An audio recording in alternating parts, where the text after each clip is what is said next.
Student of standard third. बच्चों, आज हम डिस्कस कर रहे हैं आपकी हिंदी व्याकरण, Hindi grammar, lesson number 2 part 2। नाम है इसका द अल्फ़ाबेट, इट मीन्स वर्ण। ओके, अब हमें यहाँ पर सबसे पहले तो ये समझना पड़ेगा कि एक्चुअल में ये वर्ण होता क्या है। देखिए, मैं रीड कर रहा हूँ, समझा रहा हूँ, आपका अटेंशन रहना चाहिए बिल्कुल। देखिए, उच्चारण। उच्चारण मतलब क्या होता है? प्रोनाउंसिएशन। Pronunciation means what? ध्वनि। मैं आपसे बोल रहा हूँ, मेरी आवाज़ आप तक पहुँच रही है, कैसे पहुँच रही है? मैं किसी भी चीज़ का उच्चारण कर रहा हूँ इसलिए पहुँच रही है। उच्चारण कर रहा हूँ मतलब क्या कर रहा हूँ? मेरे मुंह से ध्वनि निकल रही है, राइट। और ये जो ध्वनि निकल रही है ना, ये ध्वनि जिस चीज़ों से बनती है उसकी जो सबसे छोटी इकाई रहती है उसे हम कहते हैं वर्ण। क्या कहते हैं? वर्ण। अच्छा, और बताएं आपको कि इस वर्ण के अब खंड नहीं हो सकते हैं ना, जितने बस वर्ण सबसे छोटा है, इससे छोटा इसको नहीं किया जा सकता है। हम क्या है, हम सभी को अपने आसपास कई प्रकार की आवाज़ें सुनाई देती, जैसे बिल्ली की म्याऊं म्याऊं, राइट, तोते की टर टर, राइट, गाड़ियों की चलने की आवाज़। इन आवाज़ों को हम क्या कहते हैं बच्चों? इनको हम बोलते हैं ध्वनियाँ। ध्वनि को तोड़ा नहीं जा सकता। ध्वनियों को तोड़ा जा सकता है, लेकिन इनको means we can say that जो ध्वनि बनती है इसको हम तोड़ सकते हैं, और जब ध्वनि को हम तोड़ते हैं तो क्या कहलाता है? वर्ण। क्या कहलाता है? वर्ण। अंडरस्टैंड? और इस वर्ण को नहीं तोड़ा जा सकता। जैसे हम देखते हैं यहाँ पर, हमने बात करी इमली की। इमली को हम क्या कर सकते हैं? ई म धन ली, है ना, ऐसा लिख सकते हैं। इसको हम आगे भी और तोड़ सकते हैं, कैसे? ई धन म धन ली, राइट। तो इन ध्वनियों को जब हम लिखते हैं तो ये ध्वनियाँ क्या कहलाती है? वर्ण कहलाती है। ये देखो, ये इमली है, राजा है, पत्ता है। इमली को हम क्या लिख सकते हैं? ई धन म के नीचे हलन, धन अ, धन ल, धन ई, इमली। जिसके साथ मात्रा लगी रहती है उसके नीचे हलंत नहीं लगता है, पर जिसके साथ कोई मात्रा नहीं रहती है उसके नीचे हमेशा हलंत लगता है, उस अक्षर के नीचे, ध्यान रखना। जैसे राजा है ना, र हलन धन आ प्लस ज धन आ, राइट। ई की मात्रा, ऊ की मात्रा है, वहाँ पर कहने के हलंत का लोप होता है। अब देखिए, अब क्या है? पत्ता, प के नीचे हलन प्लस अ, धन त, दो बार त है, धन त धन हलन प्लस त धन हलन, और लास्ट में आ, पत्ता। ये सब ध्वनियाँ क्या कहलाती है बच्चों? हम इमली की बात करें, राजा की बात करें, पत्ते की बात करें, ये सब ध्वनियाँ कहलाती है वर्ण। क्या कहलाती है? वर्ण। अब वर्ण देखिए दो प्रकार के होते हैं, आपको पता ही है, प्रीवियस क्लास में आपने पढ़ा होगा। एक होता है स्वर और दूसरा होता है व्यंजन। अब देखिए क्या अंतर होता है स्वर और व्यंजन में। जिन वर्णों के उच्चारण में किसी अन्य वर्ण की सहायता नहीं लेना पड़ती। देखिए, स्वर और व्यंजन दोनों का वर्ण है, दोनों ही वर्ण है। अब एक में क्या होता है, इसके उच्चारण के लिए किसी और वर्ण की सहायता नहीं लेना पड़ती है, और एक ऐसा होता है जिसके उच्चारण के लिए किसी अन्य वर्ण की सहायता लेनी पड़ती है। तो भाई, ऐसे वर्ण जिनके उच्चारण में किसी अन्य वर्ण की सहायता नहीं लेनी पड़ती है उन्हें हम बोलते हैं स्वर। ओके। और जिन वर्णों के उच्चारण करते समय स्वरों की सहायता ली जाती है उन्हें हम क्या बोलते हैं? उन्हें हम बोलते हैं व्यंजन। क्या बोलते हैं हम उन्हें? व्यंजन। ओके। अब देखिए, स्वर की हम बात कर रहे थे। जिन वर्णों के उच्चारण में किसी अन्य वर्ण की सहायता नहीं लेनी पड़ती उन्हें हम क्या बोलते हैं? स्वर बोलते हैं। ये आ गया आपको समझ में? अब देखिए, भाषा में जो स्वर कितने होते हैं पता है आपको? 11, 11। देखिए कौन कौन से? अ, आ, ई, उ, री, ए, ओ, औ। 1 2 3 4 5 6 7 8 9 10 11 हो गए 11। तो बेटा ये क्या है? ये सभी कहलाते हैं स्वर। और इसके अलावा जो बचते हैं हमारी वर्णमाला में वो सब हमारे क्या कहलाते हैं? व्यंजन। जैसे क वर्ण, च वर्ण, ट वर्ण, त वर्ण, फ वर्ण, य वर्ण, श वर्ण, ये सब क्या हैं? ये सब हैं व्यंजन। तो स्वर आपको समझ में आया? ओके। अब आप आइए व्यंजन पे। देखिए अब व्यंजनों को, जिन वर्णों के उच्चारण करते समय स्वरों की सहायता ली जाती है, जब हम स्वरों की सहायता ली जाती है तो हम उसको क्या बोलते हैं बच्चों? व्यंजन कहते हैं। देखिए जैसे मैं क, आप क बोल के देखो, क के साथ आ भी बोलोगे आप। बोलो, बोलो क, देखो आ आया, बिल्कुल आ गया। ख बोलो, ख देखो आ आया, बिल्कुल आया, राइट। तो ये क और ख ये हमारे सब क्या हुए? ये हुए हमारे व्यंजन। हिंदी भाषा में व्यंजन कितने होते हैं बच्चों? 33। कितने होते हैं? 33। आप देख सकते हैं, क ख ग घ ड़, च छ ज झ य, ट ठ ड ढ ण, त थ द ध न, प फ ब भ म, य र ल प श श स ह। गिनिए इनको, 1 2 3 4 5। 6, 7, 8, 9, 10, 11, 12, 13, 14, 15, 16, 17, 18, 19, 20, 21, 22, 23, 24, 25, 26, 27, 28, 29, 30, 31, 32, 33 हो गए 33। ये सब क्या क्या रहते हैं? व्यंजन। अब हम इसके आगे बढ़ते हैं तो हम पढ़ेंगे संयुक्त व्यंजन। संयुक्त व्यंजन में क्या होता है? दो या दो से अधिक व्यंजन, एक या एक तो व्यंजन रहेगा तो व्यंजन कहलाएगा, और एक से अधिक हो जाएगा तो क्या कहलाएगा? संयुक्त कहलाएगा। तो एक से अधिक व्यंजनों के मेल से बनने वाले व्यंजन क्या कहलाते हैं? संयुक्त व्यंजन कहलाते हैं। हिंदी भाषा में 4 संयुक्त व्यंजन है, एक ये छ, एक आपका त्र, एक ज्ञ और एक स्र। अंडरस्टैंड? स्र श्रमिक का, ज्ञ ज्ञानी का, त्र त्रिशूल का और छ क्षत्रिय का।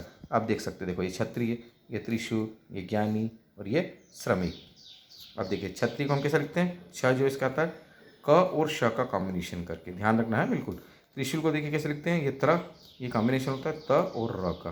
फिर ज्ञानी देखिए, ज्ञानी काय का कॉम्बिनेशन है? ज और य का। श्रमिक की बात करते हैं, इसका स्र, ये काय का कॉम्बिनेशन है? श एन र का। Is that clear? ये बहुत इंपॉर्टेंट है, बिल्कुल भूलना नहीं इसको, बिल्कुल ध्यान से देखना, आगे हमको क्वेश्चन आंसर में लगेगा। हम इन्हें क्या बोलते हैं? कॉल्ड इट संयुक्त व्यंजन। ओके, अब चलिए हम आगे बढ़ते हैं संयुक्त व्यंजन के बाद। अब हम बात करेंगे अनुस्वार, अनुनासिक और आयोगवाह की। आयोगवाह में क्या, जैसे अभी जब हमने स्वर की बात करी थी यहाँ पे, तो हमने देखो यहाँ पर अंगूर का अ नहीं लिया है और अह भी नहीं लिया है, तो ये अंगूर और अह ये दोनों क्या कहलाते हैं? ये जनरली हम इसमें से एक अंगूर को लेंगे, ओके, ये स्वर नहीं होते हैं, एक अंगूर लेंगे हम, और अंगूर का अ और अह मतलब विसर्ग, राइट? मतलब ये दोनों, ये देखिए आप देख सकते हो, ये हमारा अंगूर वाला मीन्स अनुस्वार और ये अह इट मीन्स विसर्ग।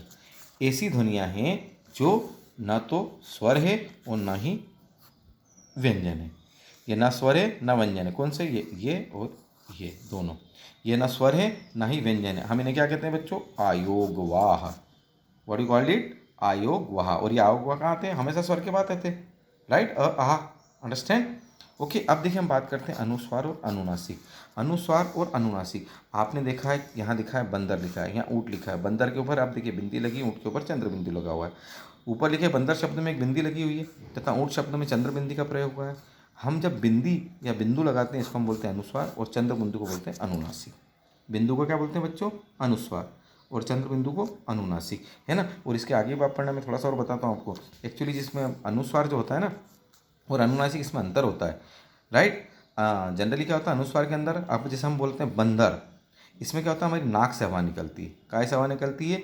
अनुस्वार के उच्चारण में नाक से। और जब हम अनुनासिक बोलते हैं तो अनुनासिक में क्या होता है? नाक और मुंह दोनों से ही हमारी हवा निकलती है, तभी जाके इनका प्रोनाउंसिएशन होता है, इनका हम उच्चारण कर पाते हैं। तो ये हो गया हमारा अनुस्वार और ये हो गया अनुनासिक। अब हम बात करते हैं किसकी बच्चों? विसर्ग की। ये देखिए सिंबल विसर्ग का, इसको हम ह बोलते हैं। क्या बोलते हैं इसको? ह। जैसे प्रातः, राइट और नॉट? प्रातः, ये दो बिंदी लगी है, देखो प्रातः में क्या लगी? दो बिंदी। बोलते कैसे? प्रात नहीं बोलते, प्रातः। मतलब हमने कहीं ना कहीं इसका उच्चारण क्या करा? ह करा। मतलब ये क्या है? विसर्ग है, और इसका उच्चारण क्या करेंगे? ह करेंगे, ठीक है? अब हमारे वर्णमाला में कुछ नहीं। वर्णमाला में जब हम वर्णों को क्रमबद्ध समूह में लिखते हैं, मतलब वर्णों का क्रमबद्ध समूह क्या कहलाता है? वर्णमाला कहलाता है। हिंदी वर्णमाला के अंदर 44 वर्ण हैं, जिनमें से 11 आपके स्वर हैं और 33 व्यंजन हैं। 30 और 10 40 और 3 43 और 1 44, है ना? ये क्या है हमारे? ये कहलाती है वर्णमाला। अब देखिए इस लेसन में क्या क्या पढ़ा बच्चों अभी? उच्चारण की सबसे छोटी इकाई, उच्चारण की सबसे छोटी इकाई, इसको हम क्या बोलते हैं? वर्ण कहते हैं। इसके खंड नहीं हो सकते, मैंने बताया आपको।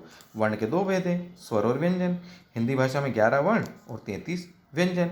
और हमने बताया था क्षत्र ज्ञ तस्र, ये क्या है? संयुक्त व्यंजन कहलाते हैं। एक या एक से अधिक व्यंजनों का इसके अंदर कॉम्बिनेशन है, और जब हम सभी वर्णों को क्रमबद्ध समूह में लिखते हैं तो इसको हम बोलते हैं वर्णमाला। Got the point? है ना? सिंपल लेसन, कहीं कुछ भी नहीं है। चलिए अब हम इसकी एक्सरसाइज को देख लेते हैं। देखते हैं इसकी एक्सरसाइज में क्या है। देखो क्वेश्चन आ रहा है व्यंजनों की संख्या कितनी है? व्यंजनों को बोलकर बताओ। आपको बोलना तो ठीक है, हम आप देख के बोल लीजिए, कोई प्रॉब्लम नहीं, लेकिन प्रश्न के अंदर आपको व्यंजनों की संख्या कोई पूछता है कितनी बोलोगे? 33। कितनी बोलोगे बच्चों? 33। किन्हीं 2 संयुक्त व्यंजन से शुरू होने वाले 2 शब्द, कोई से हो सकते हैं संयुक्त व्यंजन से शुरू होने वाले 2 शब्द, है ना? जैसे हमने ले लिया ज्ञानी, है ना, त्रिशूल, है ना? कौन से 2 हो सकते हैं? अभी हमने बताया था, देखो यहाँ पर, है ना, क्षत्रिय हो सकता है, त्रिशूल हो सकता है, ज्ञानी हो सकता है और श्रमिक हो सकता है। अब यहाँ पर क्या ले रहे हैं? हमने ले लिया ज्ञानी और त्रिशूल, ठीक है?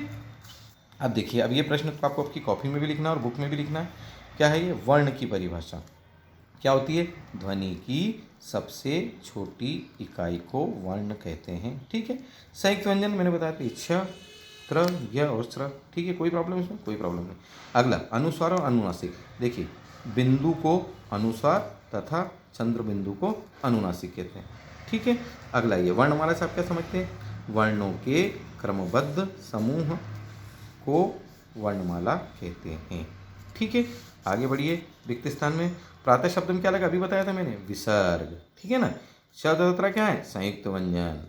वर्णों के क्रमबद्ध समूह को हम क्या कहते हैं? वर्णमाला। अह है ना, ये बताया था आपको मैंने, मेहंदी अ और अह, साथ में ये अ है और इसके ऊपर भी चंद्र बिंदु लगा, तो इनको क्या बोलते हैं बच्चों? आयोग। वाह, क्या बोलेंगे इनको? आयोग। और वर्ण क्या होते हैं? दो प्रकार के, स्वर और व्यंजन। आया समझ में? इस एक्सरसाइज में कहीं कोई प्रॉब्लम? ये आपको बुक और कॉपी दोनों में करना है, ये भी आपको बुक और कॉपी में करना है। अब हम आगे बढ़ते हैं। ये राइट एंड रॉन्ग आप केवल बुक में कर लीजिए। देखिए क्या आ रहा है? गंगा अनुस्वार का उदाहरण है, यस। बिंदी है मतलब अनुस्वार। और ये ज्ञ तथा स्र संयुक्त व्यंजन है, यस, है ना, बिल्कुल है। वर्णों के क्रम को वर्णमाला कहते हैं, बिल्कुल कहते हैं। स्वर तथा व्यंजनों की संख्या मिलाकर 45 नहीं, 45 नहीं होती बेटा, कितनी होती है सही मायनों में? 44 होती है। ओके। आयोग वह स्वरों के पश्चात आते हैं, हाँ बिल्कुल। आयोग वह अ, अंगूर वाला, अह वाला, ये सब स्वरों के लास्ट में आते हैं। आगे समझ में? अब हम ध्वनियों पे आते हैं, ये बहुत इंपॉर्टेंट है, ध्यान से देखना इसको। शब्दों के वर्णों की ध्वनियों को आपको लिखना है। जैसे लिखा मीनू, पहला आएगा म के बाद ई के बाद न और न के बाद ऊ। ठीक है। फिर मिठाई, मिठाई में क्या आ गया? सबसे पहले म में कौन सी मात्रा आ गई? छोटी की, ये आ गई छोटी की मात्रा। फिर ठ, ये आ गया ठ।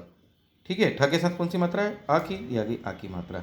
उसके साथ क्या है? ई। ये क्या हो गया बच्चों? मिठाई। क्या हो गया बच्चों? ये मिठाई। अब देखिए आप पीपल, पीपल में देखिए प में बड़ी की मात्रा, फिर प, इसमें हलंत लगाना है आपको, उसके साथ फिर अ, फिर ल और फिर ल के साथ अ। राइट। आप टमाटर देखिए, ट प्लस अ, ट प्लस अ प्लस म के अंदर कौन सी मात्रा लग रही है बच्चों? आ की। म के साथ कौन सी मात्रा लग रही है? आ की। प्लस ट, देन उसके साथ फिर से अ, प्लस र और उसके साथ फिर से अ। ये हो गया हमारा टमाटर। ऐसे देखिए आप महिला, म है ना, म के साथ अ, फिर ह में छोटी की मात्रा, फिर ल और ल में आ की मात्रा। ये क्या हो गया आपका? महिला। ये भी आपको बुक और कॉपी दोनों में करना है। अगले इस पे आइए, निम्नलिखित वर्णों को जोड़कर हमको शब्द बनाना। देखिए हम जोड़ सकते हैं म अ छ अ र, है ना, म च छर। क्या हो गया बच्चों? ये मच्छर। अगला देखिए, क आ ज अ ल अ, का ज ल हा। क्या हो गया बच्चों? ये काजल। अगला देखिए, यहाँ से हम पढ़ते हैं स उ सु र रा र रा ह ई ही, सुराही। क्या हो गया? ये सुराही। अगला देखिए, ब में आ की मात्रा बा, र में की मात्रा बारी, श बारिश। ये हो गया बारिश, है ना। अगला देखिए, ख धन अ ख, र धन अ र, ग धन ओ गो, ख र गो, श धन अ श, खरगोश। अगला देखिए, म धन ओ मतलब मौ, स धन ई सी, मौसी। क्या हो गया? ये मौसी। तो मैं आपको ये एक्सरसाइज बेटा पूरा भेज रहा हूँ आज अपनी कॉपी में। जहाँ देखो बी लिखा है वो बुक में करना है, एन भी लिखा है वो नोटबुक मतलब कॉपी में करना है, बी प्लस एन भी लिखा है मतलब आपको दोनों जगह करना है। अंडरस्टैंड? तो hope that you understand this lesson very properly. इस लेसन को भी आपको पूरा समझा दिया है, इसकी एक्सरसाइज को भी पूरा समझा दिया है। Okay, understood? चलिए, ओके, बाय, टेक केयर।